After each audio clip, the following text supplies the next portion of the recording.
वक्फ bill पर मुस्लिम personal law board का विरोध। आरिफ मसूद ने कहा, हमें सुप्रीम कोर्ट पर यकीन, मिलेगा न्याय। बीजेपी का पलटवार, वक्फ बिल का विरोध मतलब संविधान का विरोध।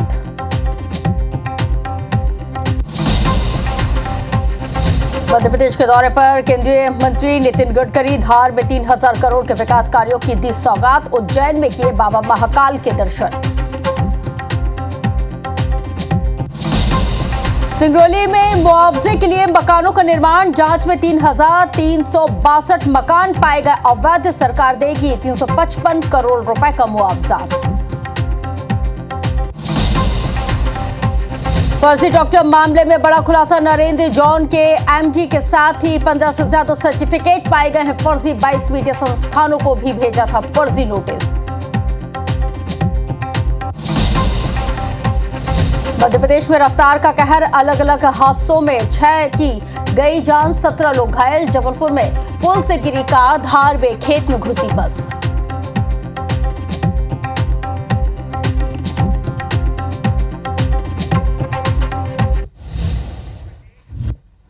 शाम के 7 बज चुके हैं और वक्त इस वक्त हो चला है इवनिंग टाइम मध्य प्रदेश में आज क्या हुआ का। अब से अगले 24 मिनट तक हम आपको मध्य प्रदेश की संपूर्ण खबरें डिटेल में बताएंगे। तो चलिए बुलेटिन की शुरुआत करते हैं। नमस्कार, आपके साथ इस वक्त मैं हूं रश्क गौरी।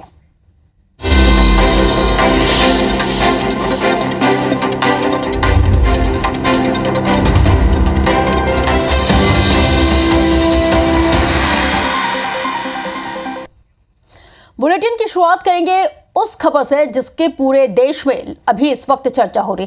राष्ट्रपति की मंजूरी के बाद देश में वक्फ बोर्ड एक्ट लागू हो चुका है, लेकिन नए वक्फ कानून को लेकर all India Muslim personal law board को अब ऐतराज है।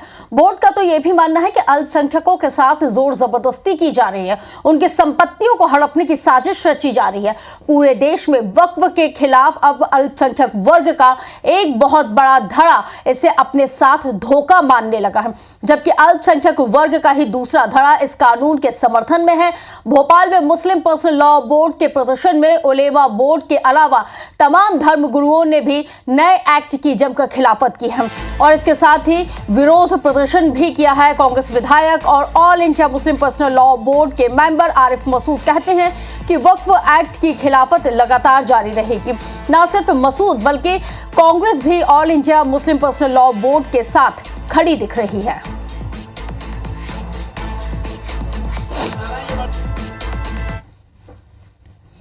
ये 2 घंटे का सांकेतिक धरना केंद्र सरकार के उस कानून के खिलाफ है जो ये दर्शाने की कोशिश करता है कि हम वक्फ की हिमायत में आए। सच्चाई ये है कि ये वक्फ एक्ट हिमायत में नहीं, सरकार की संपत्तियों के कब्जे को मुक्त कराने वक्त से आया है। इसका वक्त से कोई लेना देना नहीं है। क्या ये स्पष्ट करे बीजेपी क्या संपत्ति छीनने के लिए इस कानून को लेकर आई है? इस देश के संवैधानिक अधिकार दिए गए हैं कि जिसको सही नहीं लगे वो अपना लोकतांत्रिक तरीके से विरोध कर सकता है। तो मध्य प्रदेश और देश के अंदर सिर्फ कैसे बांटो काटो की राजनीति चल रही है, मूल मुद्दों से ध्यान भटकाने की कोशिश है।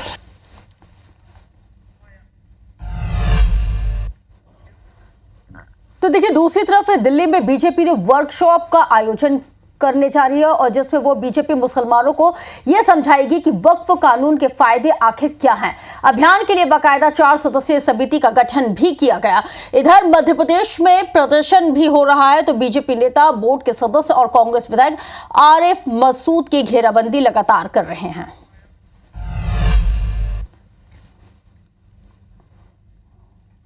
वो लोगों के पेट में दर्द हो रहा है जिनकी दुकानें बंद हो गई।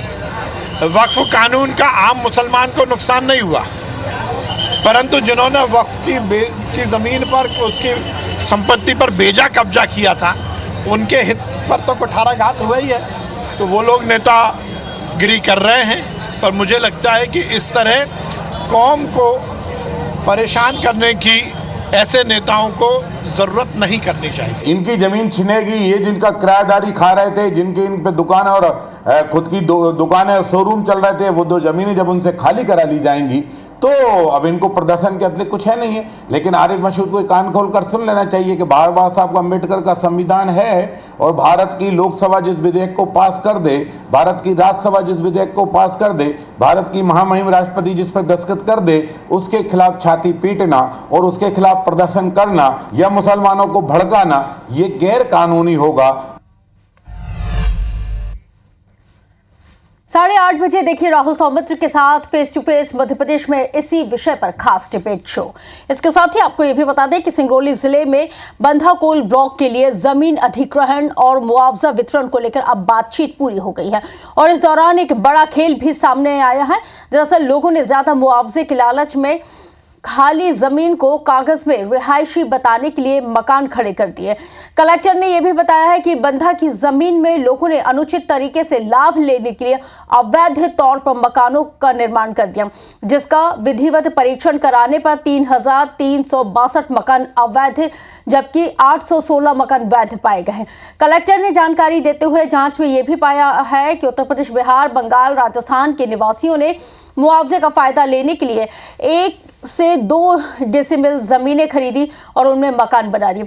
आपको बताते चले कि प्रशासन की ओर से 3 अरब 56 करोड़ रुपए से ज्यादा का मुआवजा दिया जाएगा। देखिए, मुआवजे के लालच में आ करके यहाँ पे इन्होंने मकान बनाए थे। इन सभी मकानों को अवैध घोषित किया गया है और मुआवजे के निर्धारण से इनको बाहर कर दिया गया। मतलब किसी भी ऐसे व्यक्ति को जिसने अवैध रूप से मकान बनाया है उसको मुआवजा नहीं मिलेगा। इस प्रकार के मकान 3362 हैं। ज्यादा जानकारी के साथ इस वक्त हमारे साथ संवाददाता विजय कुमार वर्मा लाइव जुड़ गए हैं, जिनके साथ चर्चा की शुरुआत। विजय, छत्तीसगढ़ का हमने भारतमाला प्रोजेक्ट देखा ही था कि उसमें किस तरह से मुआवजे का खेल खेला गया है, किस तरह से बंदरबाट लगाई जा रही है और ठीक उसी तरह का हम यहाँ पे खेल देख रहे हैं। मुआवजे की बंदरबाट के लिए फर्जी मकानों का निर्माण कर दिया गया और ये करोड़ों का ये मामला है। बिल्कुल, जिस तरीके से कोयले से जुड़ी हुई कंपनियां सिंगरौली जिले में स्थापित है, हालांकि कंपनियां स्थापित होने से पहले ही सिंगरौली जिले में मुआवजा माफिया एक्टिव हो जाते हैं। हालांकि ये कोई पहला मामला नहीं है जब सिंगरौली जिले में मुआवजा गैंग एक्टिव हुआ। इससे पहले भी सिंगरौली से प्रयागराज NH मार्ग पर अलाइनमेंट के बाद ही जिस तरीके से रातों रात हजारों की संख्या में वहां पर मकान का निर्माण कर लिया गया था। लेकिन अब वहीं पर दूसरी ओर ये पूरा मामला सिंगरौली जिले का इकाई है, जहां पर बंधा गांव में लगभग 3000 से ज्यादा मकान सिर्फ इसलिए निर्माण कर लिए गए हैं क्योंकि वहां पर उनको मात्र 10 से 20 लाख रुपए का फायदा हो चुका है। बिना किसी अधिकारी, बिना किसी संरक्षण के इतना बड़ा घपला, इतना बड़ा घोटाला तो कोई नहीं करेगा। यहाँ पे किसी का बकायदा संरक्षण होगा, किसी की तो मिली भगत निकल के अब सामने आई होगी, क्योंकि बिना संरक्षण के तो पॉसिबल नहीं है।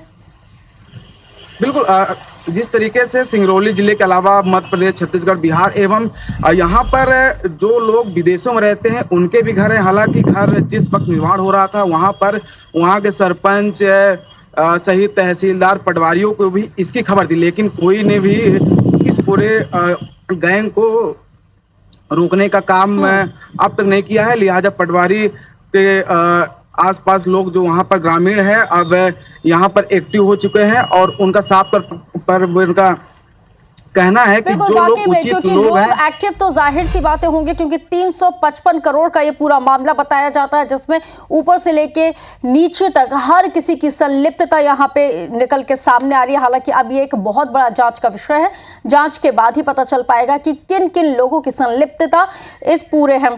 और ये भी आपसे एक बहुत संक्षेप में ये भी जानना चाहूंगी कि कितने एरिया में इन मकानों का निर्माण किया गया है, कुछ जानकारी निकल के आई हो तो।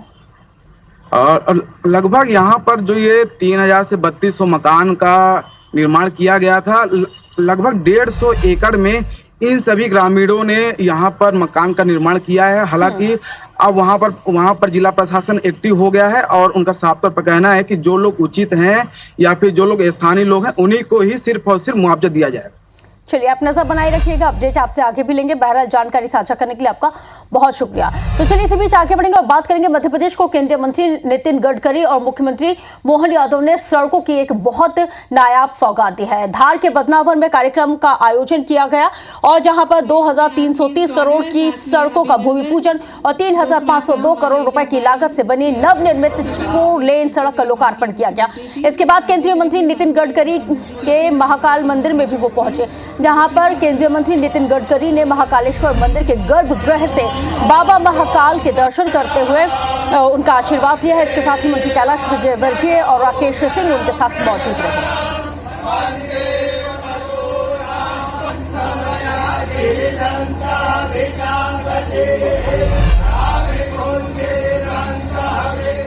प्रधानमंत्री सड़क की जो सौगात दी माननीय अटल जी के माध्यम से, उस सौगात के पीछे अगर कोई शख्सियत है वो श्रीमान नितिन गडकरी जी। सभी प्रकार के राजमार्ग एक के बाद एक जिस प्रकार से आप सौगात देते गए, वाकई वो अद्भुत है। मुख्यमंत्री जी ने मांग की थी मेरे आने के पहले 12,000 करोड़ की लागत से 400 किलोमीटर के 6 नई परियोजना की मैं घोषणा कर रहा हूं, जो मुख्यमंत्री जी ने मांग की थी। बदनावर मानला 4 लेन टीमरवानी 1900 करोड़, ये मार्च 2028 में पूरा होगा। मैं मोहन जी को आश्वस्त करना चाहता हूं कि आप जो भी मांग करते रहोगे करो, मेरे पास द्रौपदी की थाली है। तो देखिए, दमोह में फर्जी डॉक्टर कांड के मामले में दमोह एसपी ने एक बहुत बड़ा खुलासा किया है। उन्होंने जानकारी देते हुए बताया है कि जांच और पूछताछ में डॉक्टर के पास मिले 15 से ज्यादा सर्टिफिकेट फर्जी पाए गए हैं, जिनकी जांच लगातार जारी है। दमोह एसपी श्रुत कीर्ति ने सोमवंशी ने बताया है कि कोर्ट में पेश करने के बाद फर्जी कार्डियोलॉजिस्ट डॉक्टर NK जॉन उर्फ नरेंद्र विक्रमादित्य यादव को 5 दिन की पुलिस रिमांड पर लिया गया था, जिसमें कई मामलों में चौंकाने वाले खुलासे हुए। फर्जी डॉक्टर के पास कार्डियोलॉजिस्ट MD के साथ ही करीब 15 से 20 सर्टिफिकेट फर्जी पाए गए हैं और फर्जी डॉक्टर के पास 2 पासपोर्ट भी पाए गए हैं, जिनमें से एक पासपोर्ट डॉक्टर नरेंद्र विक्रमादित्य यादव के नाम से है तो दूसरा पासपोर्ट डॉक्टर NK जॉन के नाम से बना हुआ है। तो वहीं डॉक्टर के पास एक स्कूल की अंक सूची भी फर्जी पाई गई है, जिसमें डॉक्टर ने बताया है कि उसने ओरिजिनल की डुप्लीकेट बनाई है। बात तो सिर्फ यही खत्म नहीं हुई, जांच में यह भी खुलासा हुआ है कि फर्जी डॉक्टर ने तो न्यायपालिका को भी इस पूरे फर्जी खेल में अपना मोहरा बना लिया और 7 अप्रैल 2025 को 22 मीडिया संस्थानों और शिकायतकर्ता दीपक तिवारी पर दबाव बनाने के लिए फर्जी डॉक्टर ने इन सभी को मध्य प्रदेश के हाई कोर्ट के नाम से एक कथित लीगल नोटिस भी जारी कर दिया, जिसके बाद हड़कंप मच गया था, जिसमें करीब 5 करोड़ रुपए की मानहानि का दावा किया गया था। और इस पूरे मामले में भी एसपी श्रुति कीर्ति सोमवंशी ने बड़ा खुलासा करते हुए बताया है कि आरोपी फर्जी डॉक्टर पूछताछ में इस बात को भी उसने स्वीकार किया है कि एक कथित लीगल नोटिस उसने खुद अपने मोबाइल से बनाया और जारी किया। नहीं, उसने स्वीकार किया है कि वो अपने बचाव में उसने वो लेटर फर्जी बनाया था और वो नाम और सर्टिफिकेट और वो फोन नंबर और वो मोनोग्राफ जो है सब इसने अपने मोबाइल में तैयार किए थे और उसके मोबाइल में कुछ संबंधित साक्ष्य प्राप्त। तो देखिए, जबलपुर में पूर्व बिशप PC सिंह के फर्जीवाड़े का एक और बड़ा मामला सामने आया है। इस बार मामला कटनी जिले के NDTA यानी कि नॉर्थर्न डायोसिस ट्रस्ट एसोसिएशन की जमीन से जुड़ा हुआ है, जिसमें करोड़ों रुपए के फर्जीवाड़े का खुलासा हुआ है। जबलपुर EOW की जांच में यह भी सामने आया है कि रेलवे के द्वारा अधिग्रहित की गई जमीन के बदले NDTA ट्रस्ट को मुआवजे के तौर पर भारी भरकम रकम भी मिली थी। बताया जाता है कि ट्रस्ट के नाम पर आए 2.45 करोड़ रुपयों को बिशप PC ने अवैध रूप से अपने निजी खातों में ट्रांसफर करते हुए गबन कर लिया। इस पूरे मामले में जबलपुर EOW ने पूर्व बिशप PC सिंह और NDTA के मौजूदा चेयरमैन के खिलाफ FIR दर्ज कर लिए। EOW की FIR में दोनों आरोपियों पर आपराधिक षड्यंत्र, धोखाधड़ी, ट्रस्ट की संपत्ति का दुरुपयोग का आरोप है। आपको बताते चले कि ये कोई पहला मामला नहीं है जब पूर्व बिशप PC सिंह का नाम वित्तीय अनियमितताओं में सामने आया हो। इससे पहले भी वो स्कूल फंड और अन्य संस्थागत धन की हेराफेरी के मामले में आरोपी बनाया जा चुका है। EOW के मुताबिक जांच अभी भी लगातार जारी है। संभावना है कि और भी घोटाले होने का बड़ा खुलासा हो सकता है। वारसले स्कूल कटनी का मैटर है। रेलवे द्वारा इनकी ज़मीन अधिकृत की गई थी और जनवरी 2021 में इनको मुआवजा के तौर पर 2,40,00,000 रुपए दिया गया था। तो ये NDTA नागपुर के अकाउंट में जाना था, लेकिन पूर्व बिशप जबलपुर डायसिस की PC सिंह और इसके चेयरमैन ने मिलकर इसको एजुकेशन और बोर्ड जबलपुर के अकाउंट में डालकर मनमाने तरीके से उपयोग किया है, तो उस पर यह अपराध पंजीबद्ध किया गया है। खबर खंडवा से देखेंगे, जहां पर एक छात्रा अपने प्रेमी के घर पहुंची, वो भी एक दो नहीं बल्कि 1200 किलोमीटर का सफर तय करके। दरअसल बिहार की रहने वाली नाबालिग लड़की के कक्षा 10वीं में कम नंबर आने पर लड़की के पिता ने उसको डांट दिया और जिस वजह से नाराज होकर लड़की अपने घर से सीधे खंडवा पहुंची और अपने बॉयफ्रेंड से शादी करने के लिए। आपको बताते चले कि सोशल मीडिया से छात्रा और युवक एक दूसरे के संपर्क में आए हुए थे, एक दूसरे से प्यार करने लगे। जानकारी मिलने पर युवक और उसका भाई नाबालिग को कोतवाली लेकर पहुंचा, जहां से काउंसलिंग के बाद अब इस नाबालिग लड़की को उसके परिजनों के सुपुर्द कर दिया है और बिहार वापस भेज दिया। लड़की नहीं मानी तो फिर काफ़ी समझाने के बाद उसको जो है सिटी कोतवाली में इन्होंने लड़के के बड़े भाई ने और लड़के ने वहाँ पर प्रस्तुत किया। 4 दिन तक हम लोगों ने उसकी काउंसलिंग करी। काउंसलिंग करने के बाद उसका मन मस्तिष्क इस लायक बना मानसिक रूप से कि वो अपने माता पिता के साथ जाए। आज उनके माता पिता खंडवा आए और जो है उनको आज हम लोगों ने सुपुर्द कर दिया। तो चलिए बुलेटिन में वक्त है MP टॉप 10 का। भोपाल में बैंक के रिटायर्ड अधिकारी के घर पर चोरी की वारदात आई सामने। अज्ञात बदमाशों ने 10 लाख रुपए की चोरी की वारदात को दिया अंजाम। पुलिस ने केस दर्ज करते हुए शुरू की जांच। भोपाल के शीतल पैराडाइज में 4 बदमाशों ने फायरिंग की है। देर रात कार से आए बदमाशों ने फायरिंग की वारदात को दिया अंजाम। रहवासियों ने पुलिस से की मामले की शिकायत। CCTV फुटेज आया सामने। शिवपुरी में केंद्रीय मंत्री ज्योतिरादित्य सिंधिया ने जैन समाज के कार्यक्रम में लिया भाग। महावीर जयंती पर महावीर स्वामी की आरती करते हुए रथ खींचा। सिंधिया शोभा यात्रा में हुए शामिल। सिंगरौली में 2 महिलाओं के साथ दुष्कर्म का आरोपी गिरफ्तार। आरोपियों ने महिलाओं को फोन करके बुलाकर दिया था वारदात को अंजाम।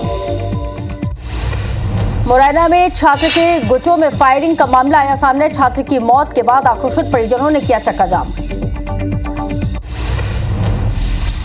भोपाल में पूर्व DGP के साथ मारपीट। केयरटेकर ने पैसों के लिए धमकाया और गला भी दबाया। पूर्व DGP ने हबीबगंज थाने में की शिकायत दर्ज।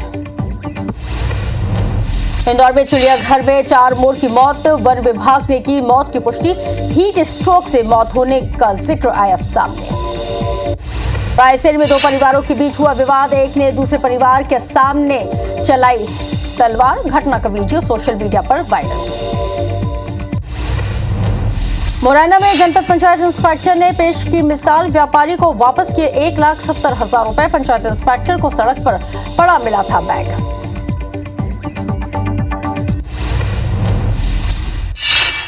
तो चलिए इसी खबर के साथ मैं रश्क गौरी आपसे लेती हुई इजाजत। IBC 24 पर खबरों का सिलसिला नॉन स्टॉप जारी, क्योंकि सवाल आपका है।